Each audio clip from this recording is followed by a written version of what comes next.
এর একটি স্টুডেন্ট আমাকে এই ইন্টিগ্রেশনটা পাঠালো, তো এটাকে আমরা লিখতে পারি dx x⁻½ প্লাস x⁻1/3। তো যখন এরকম 1/2 আর 1/3 থাকবে, তো 2 আর 3 এর এলসিএমটা আমাদের 6 হয়ে যায়। তাহলে x⁻1/6কে আমরা z সাবস্টিটিউট করবো, তাহলে x = z⁻6। এটাকে আমরা লিখবো টেকিং ডিফারেন্সিয়াল, অবকল করে পাই। তাহলে ডিএক্সটা হয়ে যাবে আমাদের 6z⁵ dz।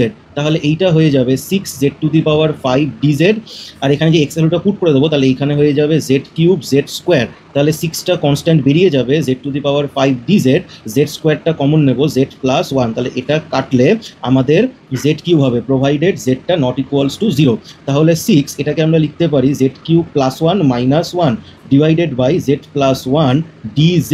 তাহলে এইটাকে আমরা লিখতে পারি z³ + 1 z+1 dz -6। এখানে 6টা কিন্তু এখানে মাল্টিপ্লাই হবে, dz ডিভাইডেড বাই z+1। তাহলে এই জায়গাটা লেখা যায় z+1 z² z+1 divided by z+1 dz -6। এটাকে যদি u ধরে নেওয়া হয় তো du/u হবে, তো ডাইরেক্টলি লেখা যাবে log mod z+1।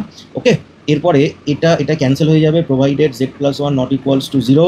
6 এখানে আমরা লিখবো z² z+1 dz log mod z+1 plus c।